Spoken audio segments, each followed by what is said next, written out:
بعد فأعوذ بالله من الشيطان الرجيم. بسم الله الرحمن الرحيم. الحمد لله رب العالمين. صدق اللہ العظیم. محترم سامعین،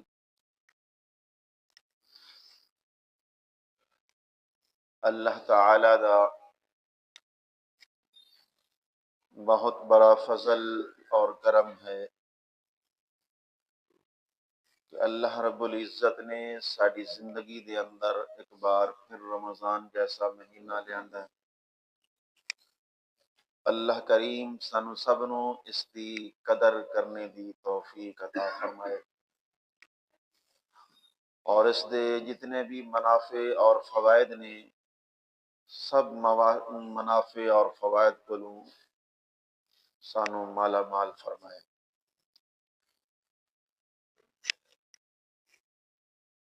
پچھلے چند سالاں دی طرح اس سال بھی انشاءاللہ نماز تراویح دے اندر جتنے حصے دی تلاوت کیتی جائے گی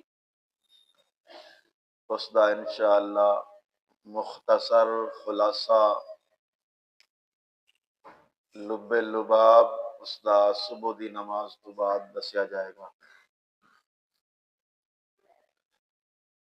تساں دعا کرنی ہے میرے واسطے کہ اللہ تعالی توفیق عطا فرمائے۔ صحت میری اگرچہ بڑی ڈاؤن ہے، اجازت نہیں دیندی، لیکن میں کوشش کراں گا انشاءاللہ اللہ توفیق عطا فرمان گی۔ سب تو پہلی سورت جس سورت تو قرآن مقدس شروع ہو رہا ہے اس کا نام سورت الفاتحہ ہے۔ سورت الفاتحہ افتتاح تو ہے کہ قرآن دا افتتاح اسی سورت تو ہو رہا ہے، اس واسطے اس نو سورت الفاتحہ کہتے ہیں۔ اس دے بے شمار کافی سارے نام حضرات مفسرین نے بیان فرمائے۔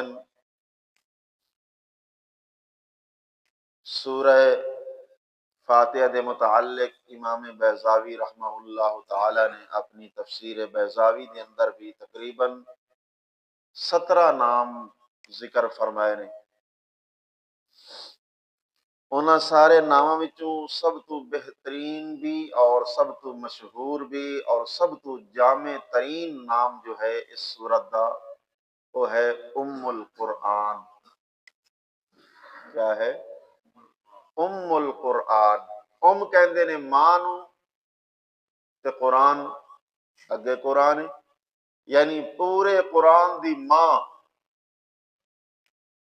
جس طرح ایک ماں دے کول سارے بچے دوڑ کے آندن اور ماں دی گود دے اندر آ جاندن، ماں انہاں دی سارے بچیاں دی ایک بنیاد ہے اور انہاں دی او ابتدا بھی ہے انتہا بھی ہے۔ تو اسی طرح پورے قرآن مقدس کے تمام مضامین دی ابتدا اور انتہا سورت الفاتحہ ہے۔ تمام مضامین آ کے اس سورہ فاتحہ دے اندر سما جاندے۔ مختلف خلاصے حضرات مفسرین نے بیان فرمائے نے سورت الفاتحہ دے۔ میں مختصراً ایک ہی دساں جو حضرت شیخ البانی رحمہ اللہ تعالی ساڑی جماعت اشاعت التوحید والسنہ دے بانی مولانا حسین علی البانی رحمۃ اللہ تعالی علیہ انہوں نے بیان فرمایا، اور انہوں نے کوئی اپنی طرفوں بیان نہیں فرمایا بلکہ انہوں نے فرمایا ایک خلاصہ جو میں دسنے لگا یہ حضرت علی رضی اللہ تعالی عنہ دا دسویں خلاصہ ہے۔ فرمایا کہ پورے قرآن مقدس کے اندر زیادہ تر 4 مضامین اللہ نے بیان فرمائے، اور تمام مضامین اللہ دی شان کے اللہ نے ہر نواں مضمون الحمدللہ تو شروع فرمایا ہے۔ پہلا مضمون سورت فاتحہ تو شروع ہوتا ہے، یہ بھی الحمدللہ رب العالمین تو شروع ہو رہی ہے سورت، اور 7ویں پارے دے اندر سورت الانعام تے جا کے مضمون ختم ہو جائے گا، پھر اتوں سورہ انعام تو اگلا نواں مضمون شروع ہوئے گا، او سورت الانعام بھی الحمدللہ تو شروع ہو رہی ہے۔ الحمدللہ فاطر السماوات الحمدللہ الذی خلق السماوات والارض وجعل الظلمات والنور، اور یہ مضمون اللہ نے چلایا 15ویں پارے تک، سورہ کہف تک۔ سورہ کہف پھر الحمدللہ تو شروع ہو رہی ہے، اتو پھر نواں مضمون، اور وہ شروع ہو رہے کہف تو لے کے ختم ہو رہے جا کے 22ویں پارے احزاب دے اینڈ تک۔ پھر سورہ سبا تو چوتھا مضمون شروع ہو رہا ہے، وہ بھی الحمدللہ تو شروع ہو رہی سورت آخر قرآن تک۔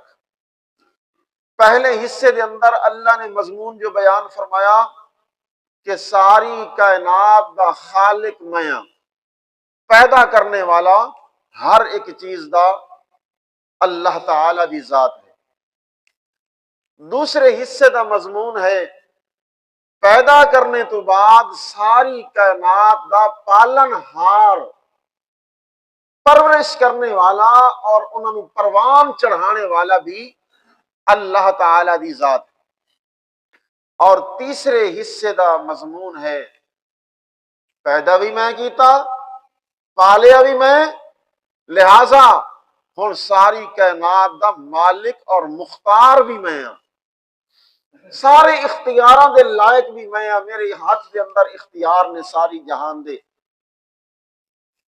اور چوتھے حصے دا مضمون اللہ نے بیان فرمایا، جدو یہ 3 گلاں مان لیاں نے، خالق پیدا کرنے والا بھی اللہ، اور پھر پیدا کرنے تو بعد پالنے والا بھی اللہ، پھر ساری کائنات دا مالک و مختار بھی اللہ، تو پھر یہ بھی من لو کہ ہن اللہ دے سامنے کوئی اپنی زبردستی اس کو اپنی گل بھی منوا نہیں سکتا، وہ کلا ہے، اور شفیع غالب کوئی اس دے سامنے نہیں کہ زور و زور کوئی سفارش کر سکے اللہ کو اپنی گل منوا لے۔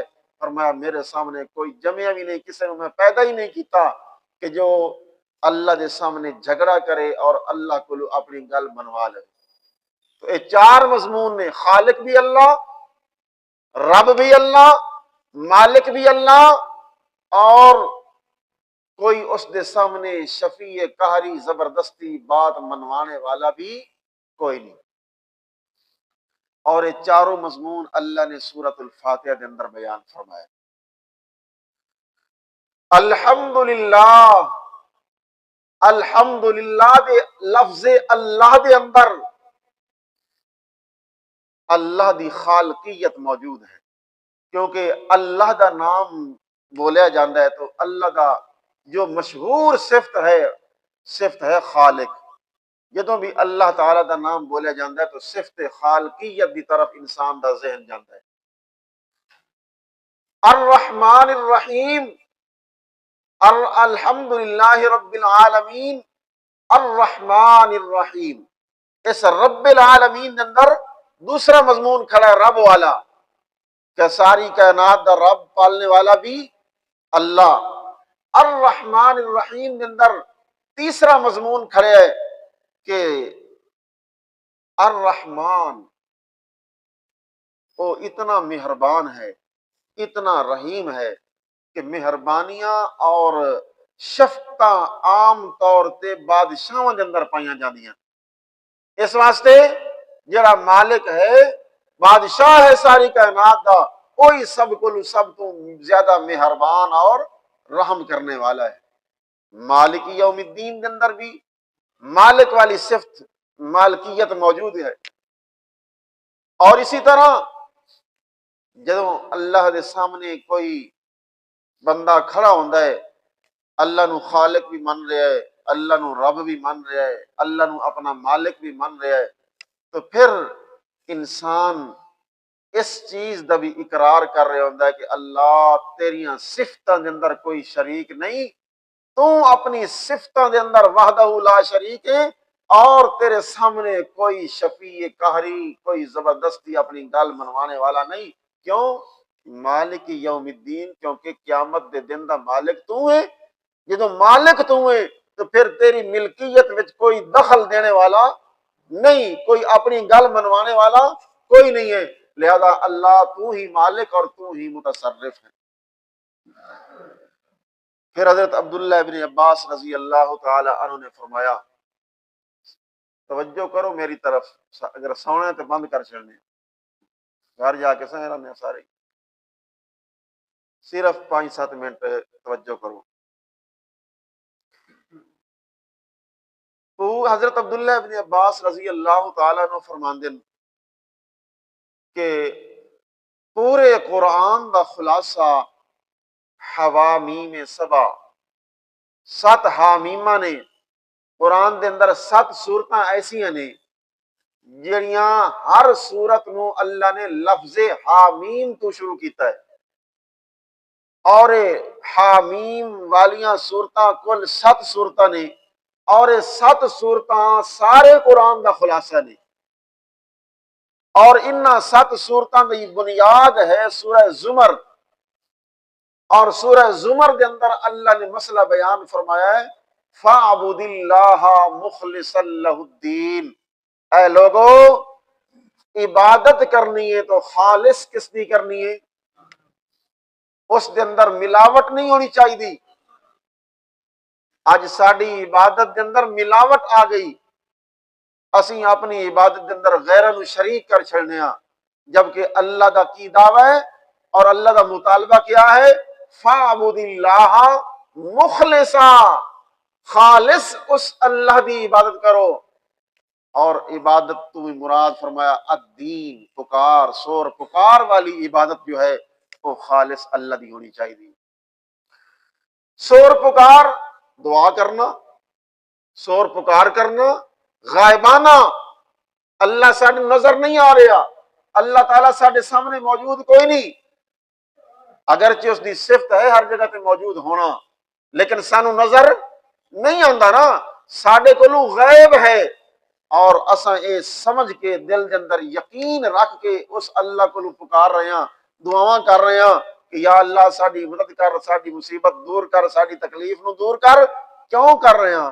کہ اے یقین ہے کہ ساڈی غیبانہ پکاراں سننے والا اللہ تو سوا اور کوئی نہیں۔ جس طرح اللہ ساڈے کول غائب ہے، فرشتے بھی ساڈے کول غائب نے نا، جنات بھی غائب نے، وہ بھی سانو نظر نہیں آندے، اور جڑے لوگ ایتھے موجود نہیں وہ بھی ساڈے کول غائب نے۔ اللہ کی کہنا چاہتے ہیں کہ جتنے بھی غائب نے، ہر غائب نو نہیں پکارنا، وہ سارے غائب جتنے بھی اللہ دے محتاج نے، ایک اللہ دی ذات ایسی غائب ہے کہ جو غائب ہونے دے باوجود تہاڈی سب دی پکار سننے والا ہے، تہاڈی سب دی پکار نو پہنچنے والا ہے۔ اسی واسطے اللہ کریم نے فرمایا سورہ حامیم مومن دے اندر کہ وقال ربکم ادعونی استجب لکم، تانوں تہاڈا رب پیا کہندا ہے کہ مینوں پکاریا کرو، میرے کول دعاواں کیتا کرو، میں تہاڈیاں دعاواں نو قبول کرنا۔ اللہ تو سوا کوئی اور قبول کرنے والا، اور قبول کیویں کرے جو کوئی سن سکے؟ اج قبراں تے جا کے بندے پکاردے نے، غیراں نو پکاردے نے، بابا جی میری تیرے اگے، تیری اگے، او اللہ میری سندا نہیں، تیری موڑدا نہیں، طرح طرح دے جملے بندے بولدے نے، لیکن رب تعالی کہندے نے کہ کوئی کسی دی سن نہیں سکدا، جدوں سن نہیں سکتا پھر قبول نہیں کر سکتا، سننے والا بھی اللہ تے قبول کرنے والا بھی اللہ۔ تو کیا پتہ چلا، عبادت تو مراد شور پکار والی عبادت ہے، دعا والی عبادت، کیونکہ دعا تمام عبادات دا مغز اور لب لباب ہے۔ سورہ فاتحہ کے اندر اللہ نے فرمایا ایاک نعبد و ایاک نستعین، اللہ ایاک نعبد، ہم تیری ہی عبادت کریں گے، کرتے ہیں اور کریں گے، وَإِيَّاكَ نَسْتَعِينُ، اور اللہ اس عبادت کا سب سے اہم ترین جز دعا والا، شور پکار والا، فرمایا ایاک نستعین، اللہ ہم تجھ ہی سے مدد مانگتے ہیں اور مانگیں گے، تیرے سوا کسی اور سے دعاؤں کے اندر کسی اور کو نہیں پکاریں گے، کسی اور سے نہیں مانگیں گے۔ تو کیا خلاصہ نکلا؟ ساری حوامیم کا خلاصہ سورۃ فاتحہ کی اس ایک آیت میں موجود ہے، ایاک نعبد و ایاک نستعین، اللہ ہم تیری ہی بندگی کریں گے اور تجھ ہی سے مدد مانگیں گے۔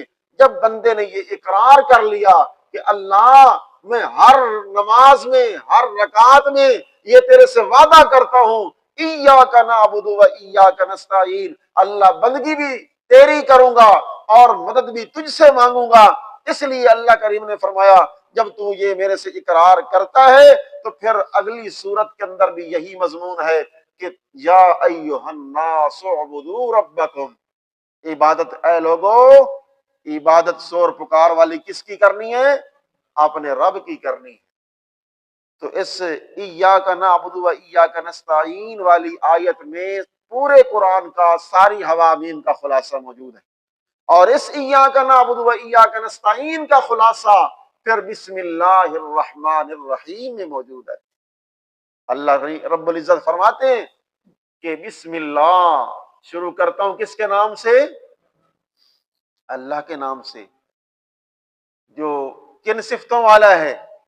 الرحمن، جو بے حد مہربان ہے، اس کی مہربانیوں کی حد ہی کوئی نہیں۔ الرحیم، انتہائی زیادہ وہ رحم کرنے والا، شفقت کرنے والا، اس سے زیادہ رحیم کوئی نہیں، اس سے زیادہ مہربان کوئی نہیں۔ تو رحیم و مہربان بادشاہوں کی صفت ہوتی ہے، تو مالک یوم الدین والا وہ بادشاہ والا خلاصہ اس کے اندر آ گیا۔ تو اللہ کریم نے فرمایا بسم اللہ الرحمن الرحیم، حضرت شیخ نے فرمایا بسم اللہ الرحمن الرحیم استعینوا، کیا بندہ کہتا ہے؟ اللہ میں شروع کرتا ہوں اللہ کے نام سے، اور وہ اللہ جو سب سے زیادہ مہربان، سب سے زیادہ رحیم ہے، اس اللہ سے میں مدد مانگ رہا ہوں کہ اللہ جو میں کام شروع کر رہا ہوں اس کے اندر میری مدد فرما۔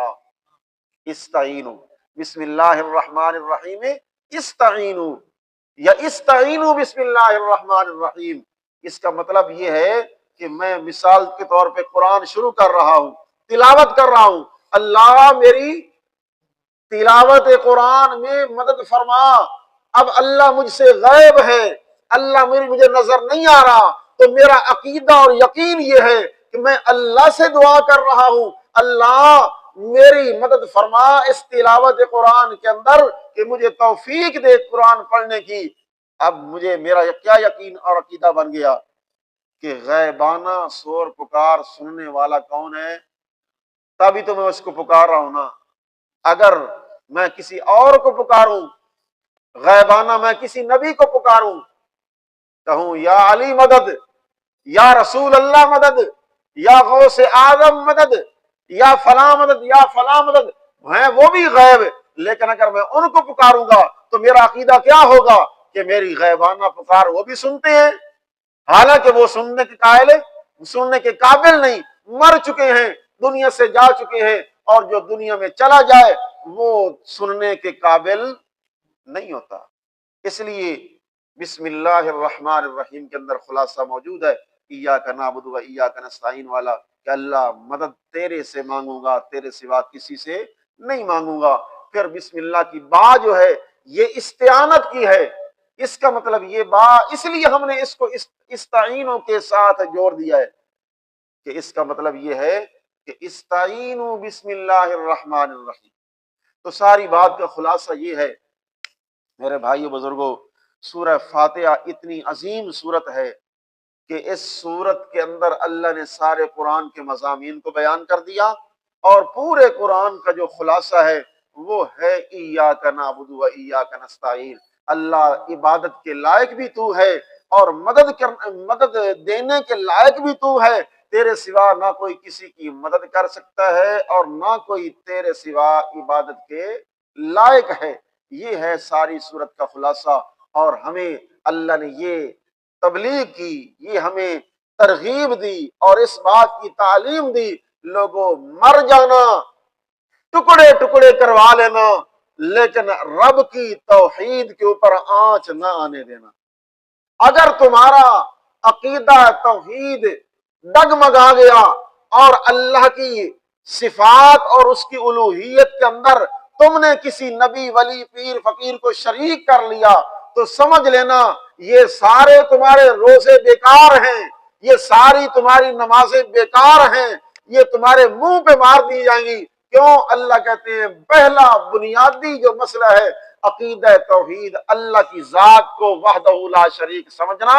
جب تو دل کے اندر اللہ کی عظمت کو بٹھائے گا، اللہ کو وحدہ لا شریک سمجھے گا، پھر تیری نماز بھی کام کی بنے گی، تیرا روزہ بھی کام کا بنے گا، ساری عبادات تیرے کام آئیں گی۔ لیکن اگر تو نے رب کی توحید کے اندر غیروں کو شریک کر دیا، پھر تیری تمام عبادات کے بارے میں رب کہتا ہے حبطت اعمالہم فلا نقیم لہم یوم القیامت وزنا، تیرے تمام اعمال برباد ہو جائیں گے، ہم ان کو تولنے کے لیے ترازو قائم ہی نہیں کریں گے۔ وَقَدِمْنَا إِلَى مَا عَمِلُوا مِنْ عَمَلٍ فَجَعَلْنَاهُ هَبَاءً مَنْثُورًا، تیرے سارے اعمال کو قیامت والے دن گرد و غبار بنا کے اڑا دیں گے۔ کب؟ جب عقیدہ توحید نہیں ہوگا۔ اس لیے آج اتنا ہی کافی ہے سورۃ الفاتحہ کا خلاصہ، کل انشاءاللہ سورہ بقرہ کا بتاؤں گا۔ تو اس کا خلاصہ لب لباب کیا میں نے بتایا؟ ستے عجیبی بھائی، عبادت کے لائق کون ہے اور مدد مانگنے کے لائق کون ہے؟ مدد بھی مانگنی ہے تو اللہ سے مانگنی ہے، اور عبادت بھی ہر قسم کی کرنی ہے تو کس کی کرنی ہے؟ اللہ کی کرنی ہے۔ بس دو لفظوں میں یہ خلاصہ ہے اس کا۔ اللہ عمل کی توفیق عطا